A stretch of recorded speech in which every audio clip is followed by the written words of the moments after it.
18তম শিক্ষক নিবন্ধনের ভাইবা পরীক্ষায় এত বেশি ফেল করার কারণ কি?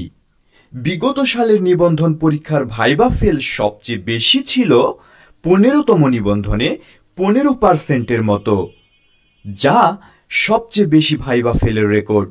সেটাকে টপকে এবার 18তমতে ভাইবা ফেল 30%-এর মতো, যা এ যাবৎকালের নিবন্ধন পরীক্ষায় সর্বোচ্চ ফেলের রেকর্ড। কিন্তু কেন 18তমতে এত বেশি ফেল করলো, সেই কারণগুলো খুঁজে দেখার চেষ্টা করব আজকের ভিডিওতে।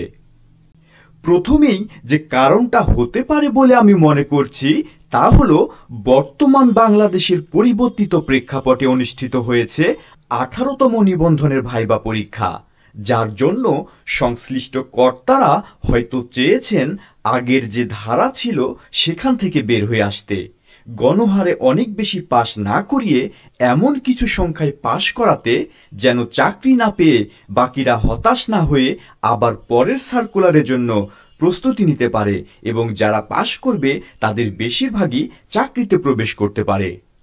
দ্বিতীয় কারণ যেটি হতে পারে বলে আমি মনে করছি, একজন যোগ্য প্রার্থীকে শিক্ষক হিসেবে মনোনীত করার জন্য লিখিত পরীক্ষার পাশাপাশি ভাইবাকে বেছে নেওয়া হয়েছে। এবার একজন আদর্শ শিক্ষক হতে গেলে একাডেমিক পড়াশোনার পাশাপাশি শিক্ষার্থীকে বোঝানোর সক্ষমতা থাকার বিষয়টি হয়তো ভাইবাতে অগ্রাধিকার দেওয়া হয়েছে, যার কারণে যারা ভালোভাবে নিজেকে উপস্থাপন করতে পারেননি ভাইবা পরীক্ষায়, তারা ভাইবাতে ফেল করেছেন।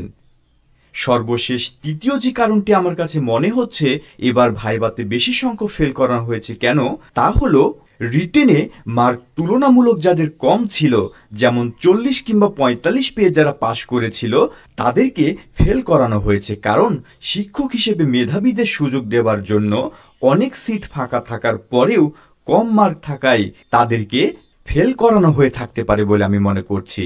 তার মানে বোঝা যাচ্ছে 18তম নিবন্ধন পরীক্ষার ভাইবা আগের তুলনায় অনেক গুরুত্বর সাথে নিয়ে এখানে একজন প্রার্থীকে বিভিন্নভাবে যাচাই বাছাই করার মাধ্যমে মানুষ গড়ার কারিগর শিক্ষককে সিলেক্ট করা হয়েছে, যার কারণে অনেকেই ফেল করে থাকতে পারেন বলে আমি মনে করছি এবং সামনের নিবন্ধনে এটা আরও কঠিন হতে যাচ্ছে।